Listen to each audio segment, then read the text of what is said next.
webinar event titled Leadership in European Digital Policy, What Future Role and Direction for the D9 Plus Group. We are very happy to welcome you to our discussion on how Europe makes digital policy and how its digital economic performance can be improved. It is time for more member states to take leadership for Europe's digital economy. And the question, among others, that we would like to discuss today is, can the D9 Plus become a new powerhouse for developing Europe's long-term policy for success? As you know, the D9 Plus Group was launched in 2016 by 9 countries with a particular interest in matters of the digital economy that met to learn more from each other and seek common ground on policy issues. Since the founding of this group, the group has expanded into what is today called D9 Plus Initiative, includes guest countries, but it remains fundamentally an initiative of small and mid-sized open-oriented economies with a strong interest to exploit economic power of digitalization and new emerging technologies. In a recent ECIPE report published on our website, we argue that exactly these countries would need to raise their profile in the development of EU digital policies. To discuss this topic and these questions further, I would like to introduce the speakers. I will briefly start with myself. My name is Philipp Lamprecht. I'm a director and senior economist at ECIPE, and I'm going to chair this webinar event. Our speakers include Fredrik Eriksson, director at ECIPE, Nina Alatalo, advisor to Minister of Economic Affairs in Finland, and Raquel Jorge, technology, digital and cyber policy analyst at the Royal Institute Elcano, Spain. Now, before we start, and before I hand over to the first panelist, Fredrik Eriksson, I would like to ask you to please make sure that your microphone is muted, and also to encourage you to please send questions or comments that you may have, simply already starting now, also during the contributions of our speakers. You can do so in the chat of the webinar. I will be monitoring and following the comments that you submit. And of course, we are very happy to answer. We will now start with a presentation of the recent ECIPE report by our first panelist. This will be followed by the other panelist contributions, a short discussion among the panelists about the contributions made, and I will then open up to a Q&A session with you, the participants. As a final comment, before we start, I would like to point your attention to the link to the study, which you will find in the chat function section, uploaded. And without much further ado, Fredrik, over to you. Thank you very much indeed, Philip, for that introduction, and also good afternoon to all of you who is joining us for this discussion. It's great to see that so many people have decided to join an event so close to Christmas. Gives a lot of hope, I think, to not just to us, but to others that are working in thinking through sort of how Europe should approach various types of digital policies in the future. So I'm going to share with you a couple of slides, not many, which are based on the report that Philip just mentioned that we released a couple of weeks ago, which is a pretty thorough report going through different aspects of EU policymaking in the digital space, as well as the D9 plus countries, and how you can look upon this initiative, the D9 plus initiative in itself, how to think about what is it that brings them together, and of course, what type of shared interests do they have when it comes to EU digital policies. So I have 5 points that I'd like to share with you that follow the paper pretty closely. So if you are interested to read more upon them, and if you're interested to look at all the data that comes in the paper through the different slides. I strongly urge you to do so, or to get in touch with me or my colleagues after the event to discuss this further. All right, so point number one, which I would like to make, is that when we look at EU's position digitally in the world, I don't think it is the case that you can credibly make the case that some countries benefit and some countries are hindered or hampered by digital openness. It is the case that all EU countries stand to benefit from digital openness in Europe. And this, of course, happens in many different ways. An important way, of course, is that EU countries, they produce a lot of services, a lot of technologies that need to have more customers in the world, that are highly competitive and that could have sort of a great success across the globe if there is more digital openness in the world. Another aspect to it, of course, is that the EU itself needs to have access to services and technologies that are produced elsewhere.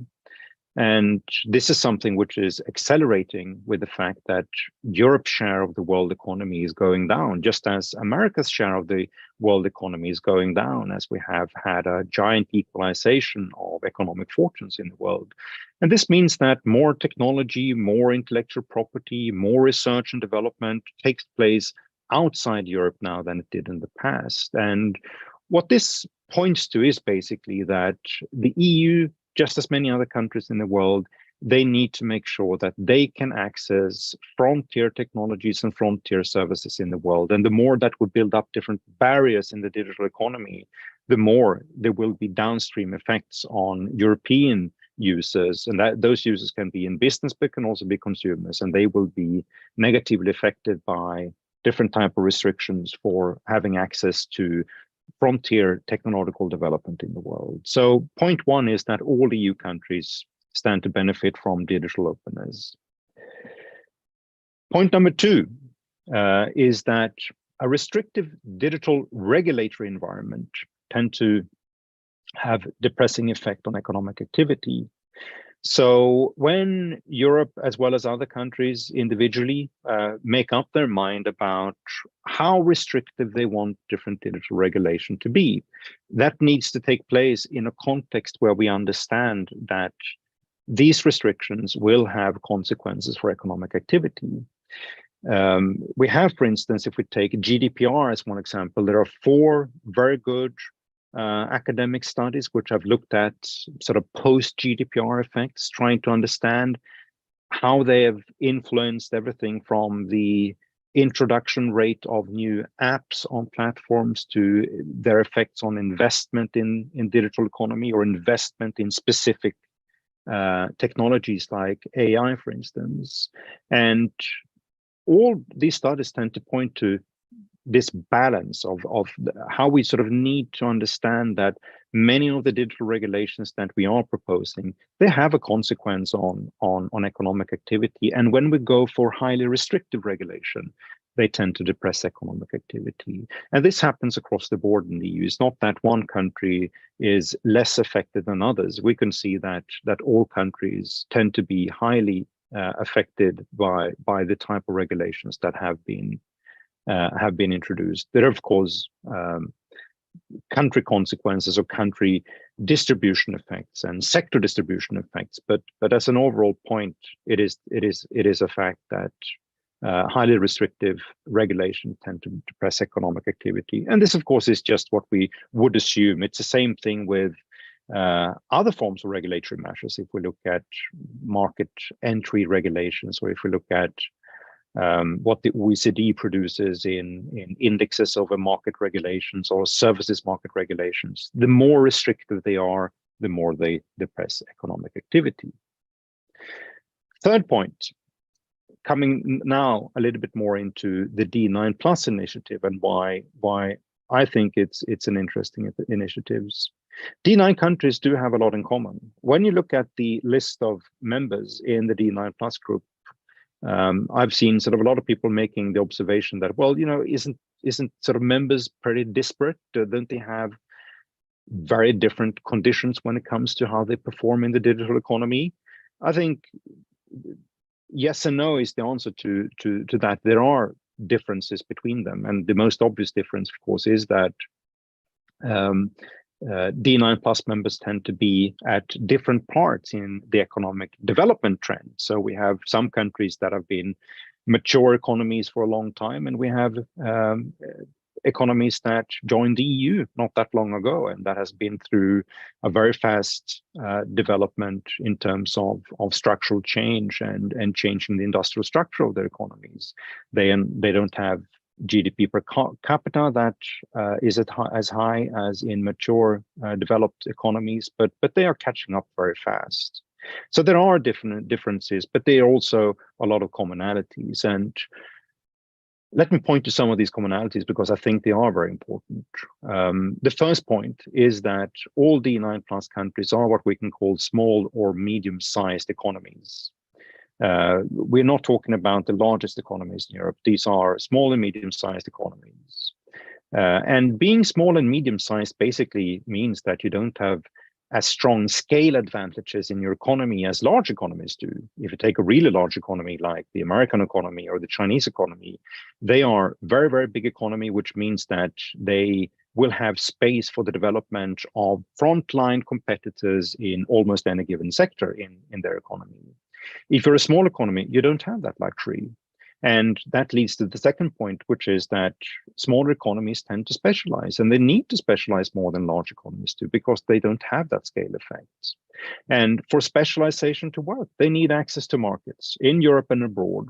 If they don't have that, the process of specialization itself is going to be hindered, and that will have pretty strong consequences, especially on the really small economies, because specialization is basically the only way for economic success that they have. This also leads to the second observation, which is that when you look at D9 plus countries, they tend to be far more open in digital trade than other countries in the EU are, or that the average in the EU are. So, and this just proves the point that I just made, that many of these countries, they do have to specialize in order to make a big economic success out of digitalization. And this is exactly what they've done. A last point, which I think is also very important, is when you look at the industry structure and when you look at the profile of companies that operate in the digital economy, you're also going to find that many of the D9 plus countries have a profile of firms which are smaller and they are younger than you can find in many other countries. And we know from lots of different research, from lots of different experience, that the growth of these young and small companies tend to be one of the most important effects that happens in the digital economy, because it's these small and young companies that usually bring a lot of new innovation, a lot of new technologies. They come with new business operations and different ways of doing things, which gradually help to push the entire economy towards more productivity. Fourth point, when we look over the past couple of years, I think you can make the case that the voice of D9 countries in Brussels and in Europe has rarely been heard in key matters of digital policies. These aspects, when it comes to the benefit of digital openness, or when it comes to the need for specialization and the need to understand the unique characters that apply to small and mid-sized economies, that has been rarely discussed over the last couple of years. We've rather seen a trend in the overall context for digital policymaking in Europe that has quite often been challenging these unique conditions that apply for smaller and mid-sized economies than for the large economies. And it's more often the case that the type of model that we have when we are thinking about what type of digital policies to develop, they tend to be models which are based on large economies that have industrial profiles and strong sectors that may be sort of more outside the digital economy than they are inside the digital economy, in the sense that they are less influenced by a fast pace of technological change than the other sectors are. And my last point is going to be more specific to the D9 Plus and what I think will be important for them as they go forward. I think there is a very strong role for the D9 Plus to take for European leadership, and that role will be on different type of issues. I've specified a couple of points in this slide, which I'd like to share with you, and that would also be great to hear from Raquel and Nina what they think. But there are sort of process and substance type of points here. So on substance and in terms of what policy and what issues that they should focus on, I think the important thing is for the D9 to be an opportunity to look more towards the future, not to be sort of a running commentary on different proposals that comes from the European Commission or from others, but more think towards future policymaking on these 2 points of digital openness and digital regulation, finding the right balance here to make sure that Europe as a whole will remain open and that the process of specialization can continue pace for these economies. Related to that is the need to think in stronger competitiveness terms when Europe formulates its digital policies. I think it's happened far too often over the last couple of years that we tend to have a sort of a regulation only focus on the digital economy, that we don't really try even to understand what the broader consequences will be for European competitiveness. If you look, for instance, at many of the proposals that have come out in the past couple of years, they tend to be pretty short, not to say weak, on economic analysis and trying to understand what these type of regulations do for European competitiveness. And I think we are now beginning to get to that point that we need to start to formulate goals and more stronger policies for where Europe wants to be in the digital economy in a couple of years' time and for the future, and make sure that we devise a policy that is going to make it possible for us to reach those goals and to become more competitive. For the D9 Plus, going into a couple of process points, I think it's important for the D9 that they start to structure and institutionalize their work more than they've done in the past. This is an initiative that started in 2016, and ever since then it's been an initiative that has worked well in some occasions and worked less well on other occasions. It depends a lot on what issues that have been in front of them and the interests of different member countries in the D9 group, whether they want to make anything of these meetings.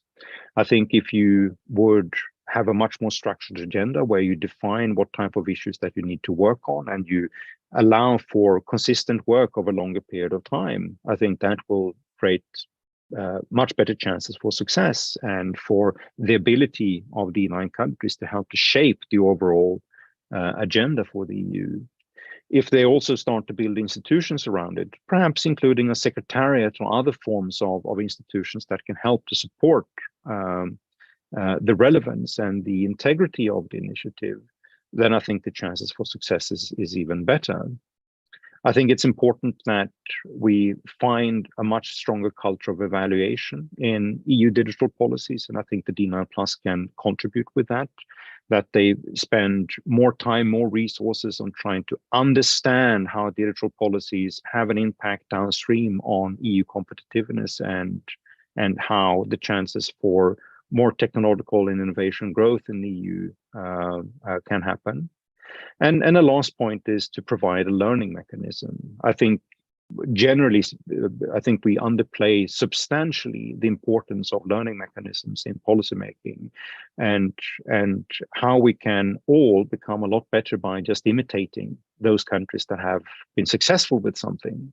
That imitation process is something that we are sorely lacking in much policymaking, but more specifically and perhaps even more so in other fields in digital policies, because we are now almost acting as we are inventing things for the first time. And that of course is sort of part of the nature when you start to deal with regulations in novel fields like we are doing right now. But that makes it of course even more important that we draw lessons from other countries that have actually done things that we draw lessons from all the things that have been done internally within the EU before we start to formulate EU policies. And of course, that we also draw lessons from all the relevant type of regulations and policies that we've had in the past that is trying to come into policies with the same objectives as we do with many of the digital regulations. So the short story is basically that I think there is a strong case to be made for the D9 Plus group. I think they all can influence and have a much larger impact on the EU policy discussion if they collaborate more together than they've done in the past. And if they also start to go down this route of structuring the agenda and institutionalizing the work a bit more, then I think the chances for success is even better. Thank you. Thank you very much, Frederick, for this overview of the paper, the findings, and also for these points of discussion. I personally, one takeaway from this presentation for me also was that we have a common cause, so to say, among the D9 plus countries. They have a lot to gain, but there are also differences among the countries in the group.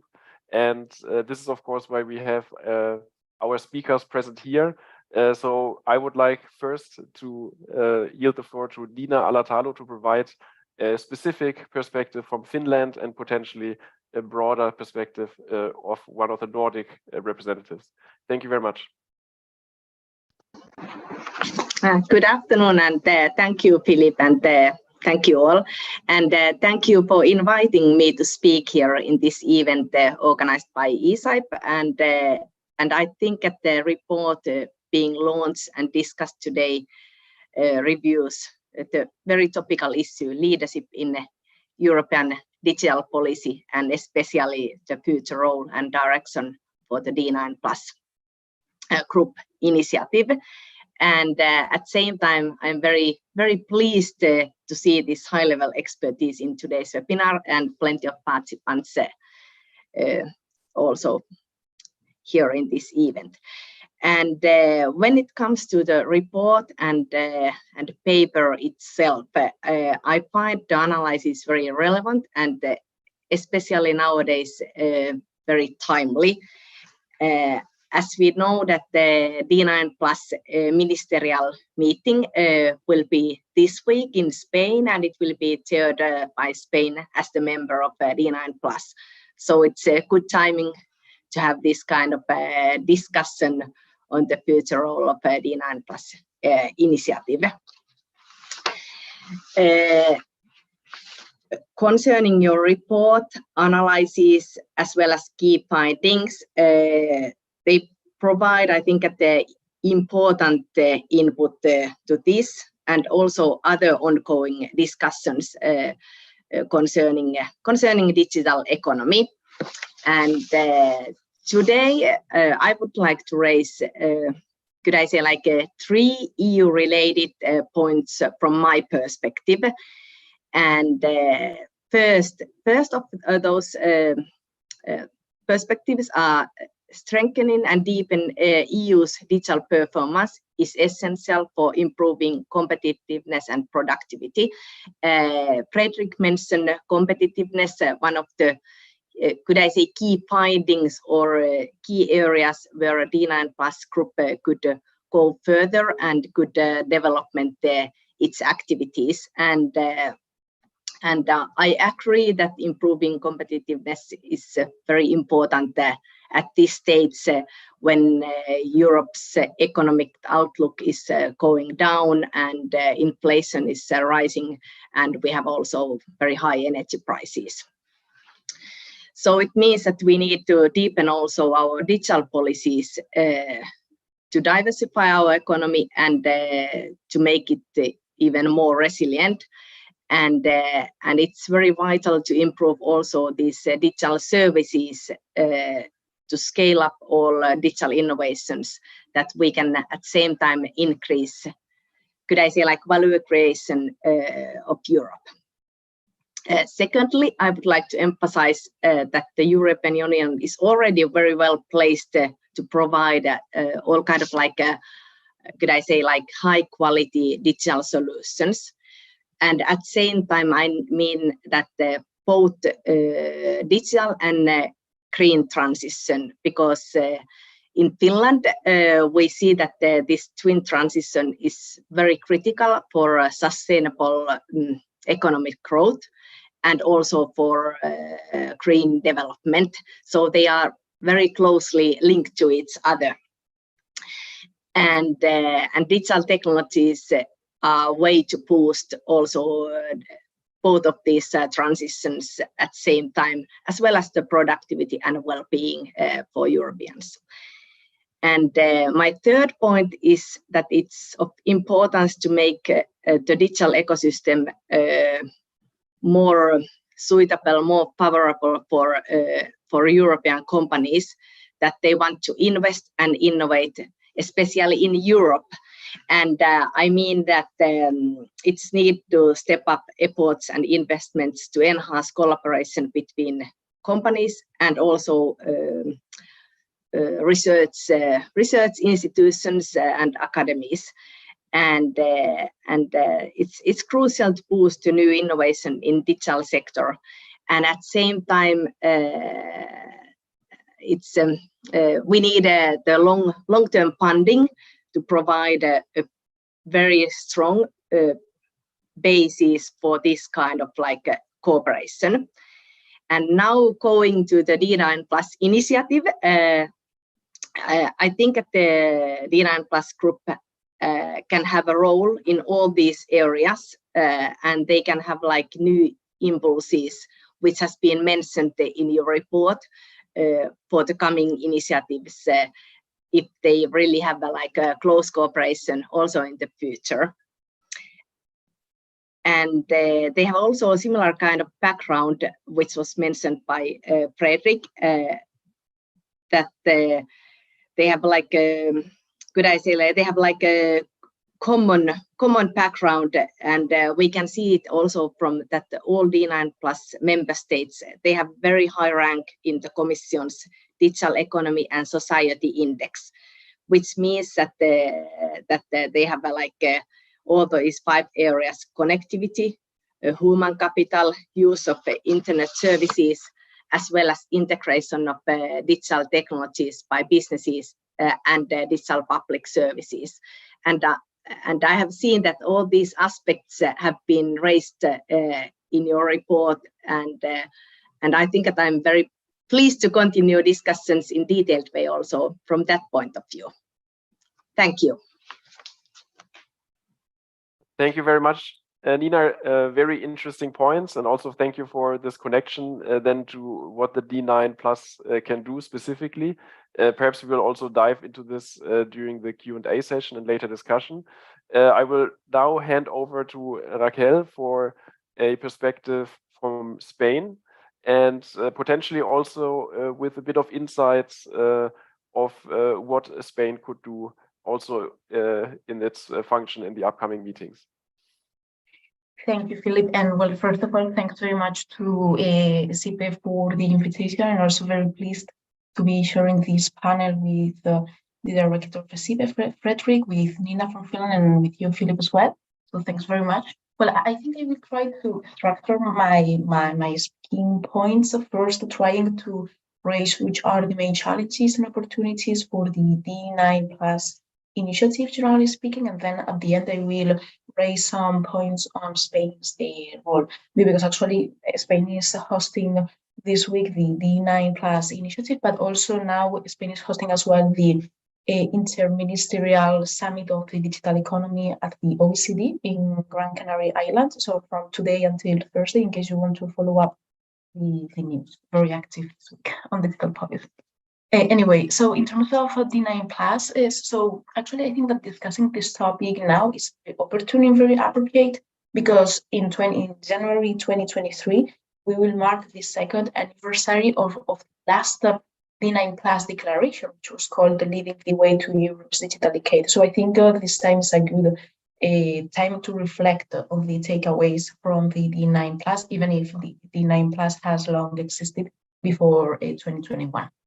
What we see is that actually the D9+ has several opportunities, not only in terms of building as such the digital economy, because in my personal perspective, so I work in a think tank for the government. In my perspective, the point with the D9+ is that it has long been seen as a platform for member states to exchange information on the digital economy, but actually maybe we have overlooked the other side of the coin, which is innovation. Because actually at the EU, when we are looking at this DESI, the Digital Economy and Society Index, it looks at connectivity, human capital, integration of digital technology, and digital public services. And in these topics, member states from the D9+ initiative are quite good. I mean, they perform very well. But when it comes down to the European Innovation Scoreboard, which is a completely different index, we see that some countries that rank well at DESI, at the Digital Economy Index, don't rank that well at the European Innovation Scoreboard. And actually, some countries that are not part of the D9+ perform much better than them in the European Innovation Scoreboard. For example, Germany is ranked as a strong innovator, but it doesn't belong to the D9+, because in terms of digitalization, it lags behind compared to other countries. But for example, Spain performs pretty well at the Digital Economy Society Index, but it is ranked as a moderate innovator in the Innovation Scoreboard. So we see that maybe this is a first window of opportunity, how the member states from the D9+ could incorporate as well new policy areas of common vis-a-vis innovation, not only digital economy. My second point is that is whether the D9+ could become a sort of coalition magnet. So do we want the D9+ still to as a platform for info sharing, or do we also want to include new layers of policy action? For example, I think that Nina has raised a really good topic on how to make foreign companies invest much more in Europe. This could be as well a part of the policy dimension of the D9+. And so Frederick raised some topics about building a secretariat. So the issue is that in the whole cycle of policymaking, which stage do we want the D9+ to be part of? So only info sharing, or also common mapping of needs, of threats? This is also a third challenge, the different mapping of threats and risks that these countries could have, because it is not the same to see how national security concerns are being framed in Spain or Finland vis-a-vis FDI, vis-a-vis foreign direct investment, or investment screening, or export control regimes. So even if they have similarities, still they have differences indeed, because of the different competencies of the European Union, if they're exclusive or shared competencies or non-competencies. This is another challenge. Another challenge is if we want actually the D9+ to aspire to define at least lowest common denominators from which all those countries can act all together to move new demands up to the very leadership level of the European Union? Or do we want to promote like strong first tier policy actions? I am thinking, for example, of, so I worked a few at the beginning of this year as a consultant for the European Commission in a report which is called AI Watch. And what we identified is that countries are usually working on digital policy at the national level. Only a few countries within the EU collaborate with others through multi-country projects. For example, if we go to the case of testing and experimentation facilities, TEFs, TEF, this is a place to test AI and to see which practical applications it could have. Only Luxembourg, France, and Germany are cooperating together in a cross-border project to make this feasible with electric cars. And then other countries interact with other governments, indeed, but in terms of the very execution and implementation of the project, it's still very limited. So I think that the D9+ could be a good opportunity to try to make these projects be a bit more feasible. I mean, we cannot aspire to the top level of aspiration, but I think that at least we can do small things, so like tiny pieces of work and making them grow over time. Another challenge for me vis-a-vis the D9+ is in case it could be more propositive in terms of making new legislations and new investment projects and new industrial policy areas be much more active at the EU? Do we want the D9 Plus to be market making or market correcting? I'm thinking of, so for example, the DSA, the Digital Services Act, will be a sort of market correcting tool because they want to correct something, right? But maybe we should, this could be as well part of our discussion later on, but we could discuss whether and if it's feasible for the D9 Plus to be a market corrector or a market maker, right? Because actually some countries, part of the D9 Plus, would prefer to be market correcting because they want to defend themselves from external risks or at least challenges. And other countries will want to be much more market maker, right? So it depends on the topic, it depends on the goal, and it depends on the technology. Which brings me to one of my last points, which are neither the European Union nor member states have a common definition on what we mean by emerging and disruptive technologies. We have clear definitions on how we must foster AI, how we can foster blockchain to some extent, but still some emerging and disruptive technologies are not classified as such, or even the level of criticality is not defined in the same way across all member states. So I think that, for example, quantum technologies, right? All countries know that quantum technologies will be strategic, but what about the levels of criticality depending on the security concern, depending on the economic interest, depending on the social implication? So these topics are still not that deeply addressed, and I truly think that the D9 Plus has an opportunity on this because, for example, and now I go to the case of Spain. Spain has the Barcelona Supercomputing Center, but Finland, for example, now that Nina is here, if the Finland's AI strategy has a strong focus on sustainability and a green transformation through digital, and other countries do not have that approach. So that is why I think it's very important to try to tie the dots, connect the dots between the added values of each country, which is a challenge indeed. And now going to the case of Spain. So Spain has been very prominent during this last government. I mean, Spain created its first Secretariat of State for Digitalisation at the end of the 2000s, but it was not it was not until the pandemic that it started to be very proactive in digital policies. I mean, Spain has always performed pretty well in terms of pilot projects for 5G, really well in cybersecurity. Actually, Spain ranks 4th in cybersecurity according to global indexes. And in terms of the D9 Plus, now it is hosting the Presidencias in last on Friday. It will make the meeting in person in Spain. And from my think tank perspective, the most important challenge is to make the D9 Plus to some extent kind of not official, but kind of formal, at least in the processes of work that are being held. Because it is a good place to share information, but I think that it will be much more effective and much more opportune for all countries that are part of the D9 Plus to not select a bunch of policy areas because it is not feasible, but at least to select 3 or 4 policy topics that are of common interest and then go for them by stating, okay, in this specific technology, we want to focus on common mapping of threats. In this specific technology, why cannot foresee any sort of multi-country project? Multi-country projects are being covered by the 2030 Digital Compass that was released last year. So I think that there are existing mechanisms that can be leveraged through the D9 Plus. So it is not about creating new mechanisms.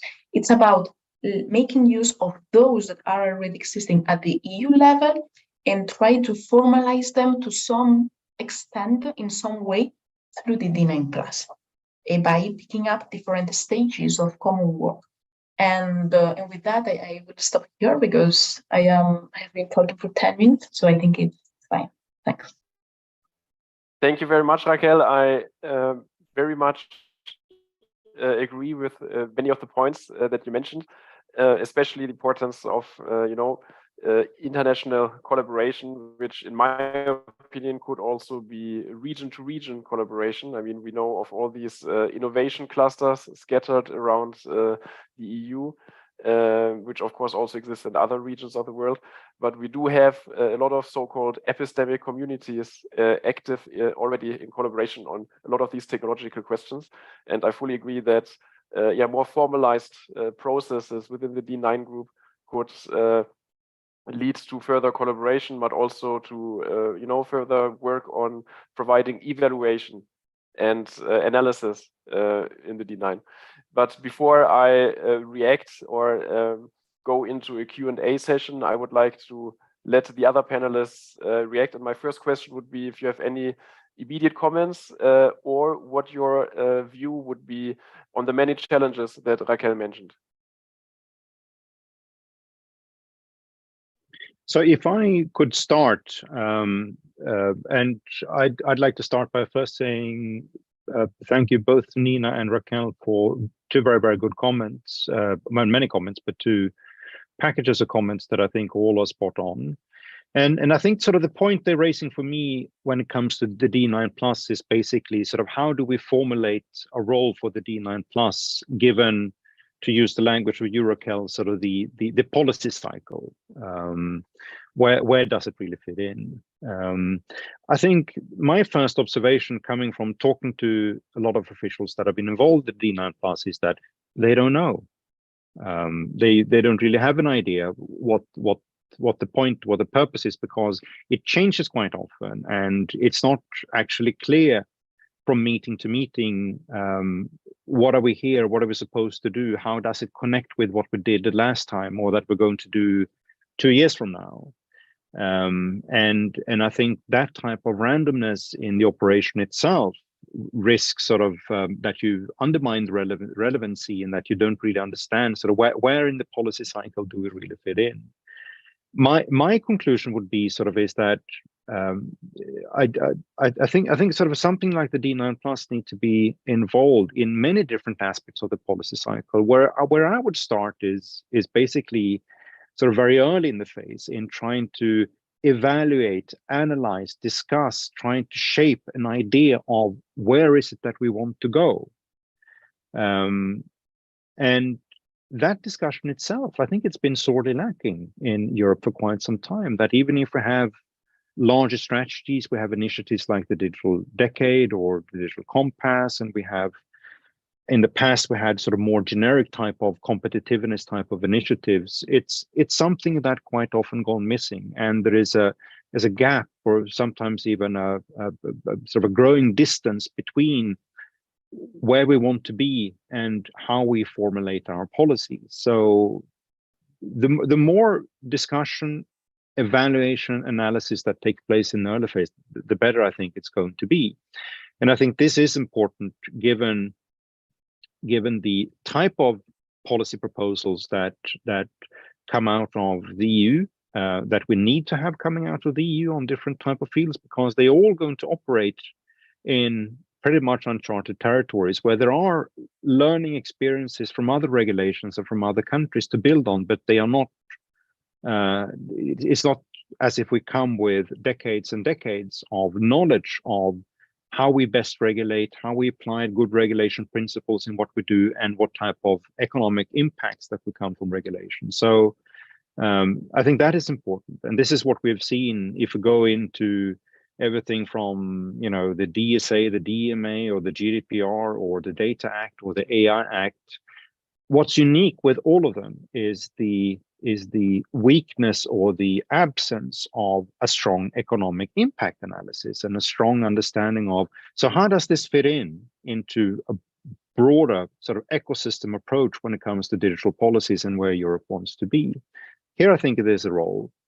Then there is a role too, which is more sort of on post-regulatory phases. I think there was an important point that was made, which connects with sort of how different countries position themselves in different regulatory proposals. And that's something which, of course, all countries must have the freedom to make up their own mind about how they position themselves, whether they are sort of in favor as a whole, or if they want to make changes to different proposals that come out. But there is also a post-regulatory phase, which I think is interesting. If you take, for instance, the DSA and the sort of tug of war that has been going on here on the country of origin principle and how that is going to manifest itself in what member states do on the digital services front. I think this is a sort of a clear-cut case, because being small, mid-sized economies, they don't really have the luxuries to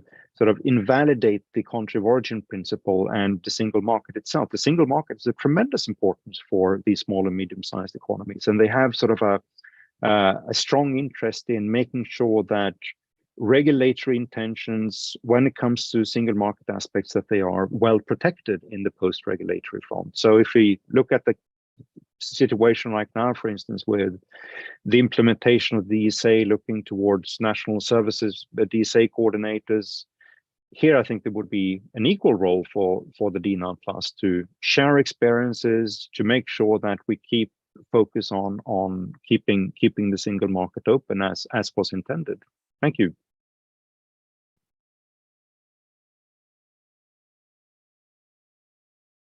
Any reactions to that from the speakers?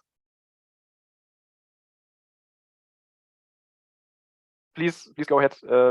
Nina, please go ahead. Okay, thank you. And first of all, I'm happy to hear that there are relatively many concrete proposals and views on the table and on the discussion.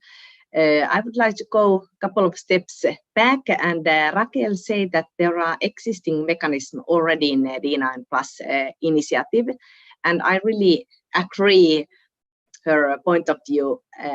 And from Finnish perspective, we have been somehow like delighted to see business community being part of the D9 Plus meetings, because I would like to underline that the EU's industry have had valuable contributions since beginning of D9 Plus group, which started in year 2016. So I think that it's very crucial that the ministers and the business people, they are like having meetings together, and they can have like that kind of like meeting in Spain this week, and it has been already in some previous meetings similar kind of arrangements. But I think that it's very valuable, and it gives like a very like insightful and concrete input for the meetings, and I'm sure that also for the coming work of D9 Plus initiative, that we can have like industries, business community, and public sector ministers together in the same place at the same time. And so I think that it's important, and so let's continue towards the same direction with the public and private sector also in this digital sector. Go ahead, Raquel. Thanks, Philip.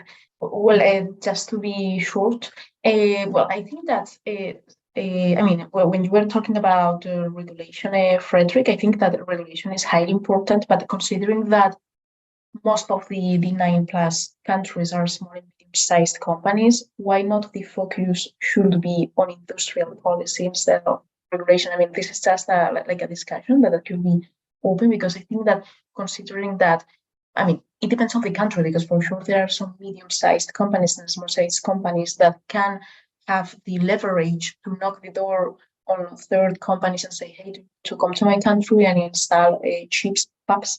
But actually, I mean, I think it will be much more effective for some of these countries at the D9 Plus to collaborate together on industrial policy. I mean, regulation needs to be part of the discussion indeed, but regulation is discussed at the EU Council, so maybe they can go with common views, even if, as you said, Frederick, and I fully agree with you, it is difficult for all D9 Plus countries to agree on common issues vis-a-vis regulation. And so that is why I think that industrial policy will be a good area of opportunity for them. So trying to foster much more multi-country projects, benefiting from the 2030 digital decade programs, the pathway to the digital decade, Also these joint undertakings that are covered by the functioning treaty of the European Union, also the ECIPE. So making some of these D9+ countries, which are not part of some ECIPE, the important projects of common European interest, be part of that. And so pushing all countries in the same way with the same concerns over industrial policy. Thanks.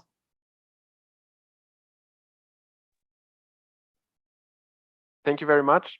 Frederick, would you like to react briefly, or otherwise I will open the Q&A? Okay, I would now like to, as we are closing fast to the end of our webinar, ask participants if they would like to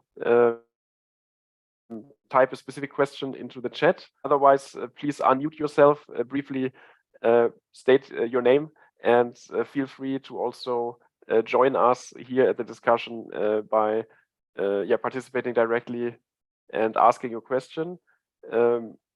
Please let me know in case there's a question. Otherwise, of course, I have my own series of questions prepared, and one element that I would like to ask until some participants may join in as well is that we have talked now a lot about the different challenges. Of course, we have mentioned a couple of very important issue areas for future collaboration. We went through several important topics such as industrial strategy, also the need for policy more focused on global competitiveness. We've also mentioned innovation. So there's a lot to talk about, different issue areas where collaboration should increase or focus on. Common denominator, of course, has been mentioned. So the work should also focus on that. We have, however, also mentioned a more structured D9+ agenda, and also the need to provide a learning mechanism. And my question to all the speakers would therefore be, institutions or more formalized way of collaboration is mentioned. And in terms of a concrete question, where should the D9+ start? How should ways of collaboration be more structured? In what ways? What type of institutions would be needed the most? Do you have specific recommendation for the upcoming meetings? Quite a concrete question, but this is what I wanted to close with. If I go first again, then so I think I've already covered some of these aspects in what I've said already. I mean, I think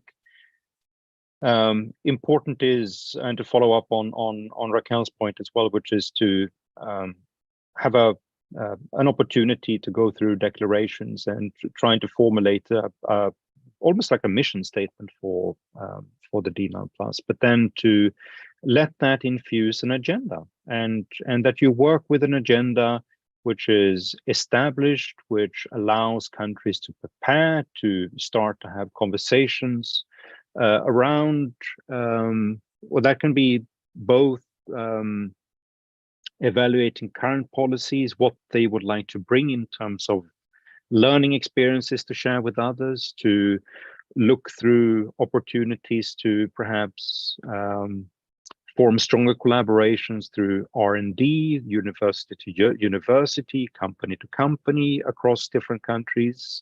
Exactly what we've been talking about already, sort of that broad ecosystem approach, and trying to understand why that is important. So that structured agenda, I think it's a prerequisite in order to find sort of an efficiency in this format and in this initiative, and that it can last and give sort of members a chance to influence the broader agenda. So that would, for me, that would be the starting point for it. Thanks.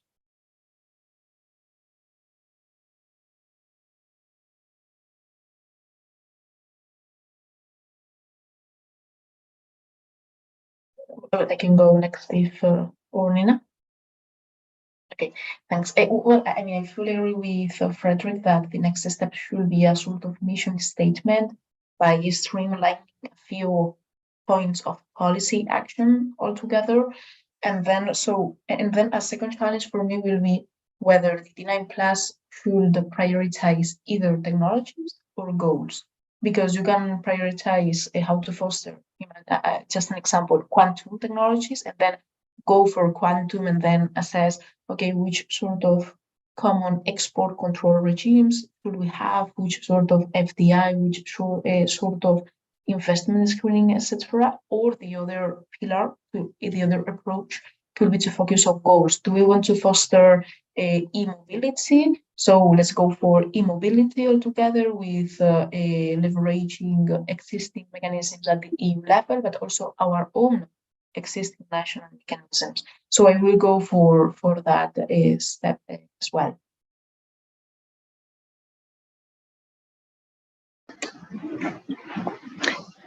Thank you.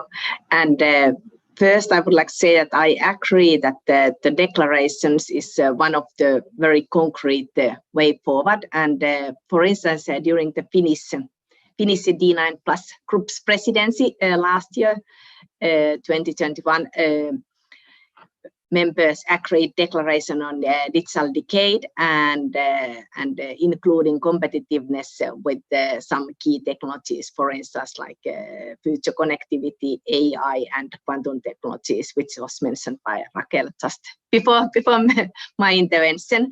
And I think that it's essential, it's important to assess groups working methods time to time, because it has been exist already like 6, 7, 8 years. So that's a relatively long time, and it's good to take a look time to time at what are the next steps and how we can even more cooperate together and have like common goals in the European Union in the future of the digital sector. Thanks. If I just may add, Philip, if I may sort of add one thing which I think is important as well, and so I mean, what we've been talking about here quite a lot now is basically how do we make the D9 Plus initiative to connect with a lot of other types of institutional agendas that exist. So we've talked about connecting to digital regulations that come out from the EU. We have on industrial policy, industrial strategy. We have on research, cooperation. A final dimension, of course, is to connect it with institutional development on the external side. And I think one thing that comes out very strongly in our paper is sort of when you look at the profile in digital trade, D9 Plus countries tend to be sort of vastly different from many other countries in the EU in the sense that it's rely much more on external trade as well. And here, of course, we do have a lot of activities going on. We have development in the World Trade Organization on e-commerce. We have discussions which takes place bilaterally on different ways of trying to connect regulations with each other to allow for a lot of the smooth cross-border activity.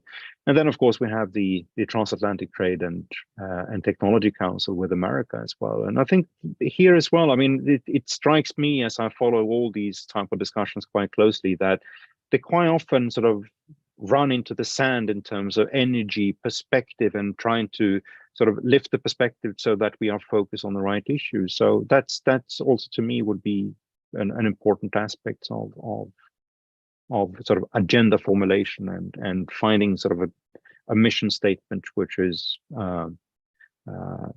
in the broader institutional context. Thank you, Frederick. We received another question, which would be the final question for this, as we are reaching the end of our time. So this is a question by a participant. It's a set of 2 questions. Only 2, Poland and Czech Republic, of the newer EU countries originally joined the D9 Plus group initiative. Why do you think this is so? And follow-up question, can the 3 Cs initiative, which already brings together CEE countries and where the digital pillar is an important objective of activities, contribute to the overall objective of the D9 Plus initiative? And where can most synergies be made, or what role can it have? Any feedback from our speakers?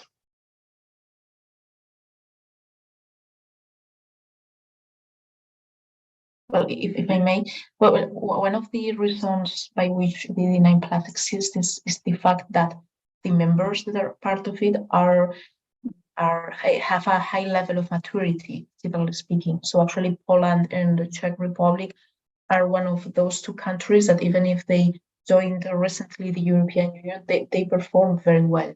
Speaking, they have a comprehensive national strategies on AI, on cybersecurity. Sometimes they even mix, for example, cyber and AI. So, for example, Poland has a center of excellence for cyber threats in AI. So you can see the level of specificity that it might have. And in terms of the 3Cs initiative, actually, as you said, Team Suster-Sig, indeed, the 3Cs initiative has a strong pillar on digitalization or so cybersecurity. So we will see which types of synergies will be framed. But maybe Nina has more words on this. Thank you very much. We've reached the end of our webinar. I would like to use this occasion to thank all the speakers for their very good contributions, and also all the participants for joining our webinar so close to the Christmas break, which is approaching. Thank you all for your time, and I hope that you found the discussion worthwhile and informative. And if you would like to read up more on the topic, you can find the recent ECIPE study on ECIPE webpage. Thank you very much, and we look forward to seeing you at the next event. Bye-bye.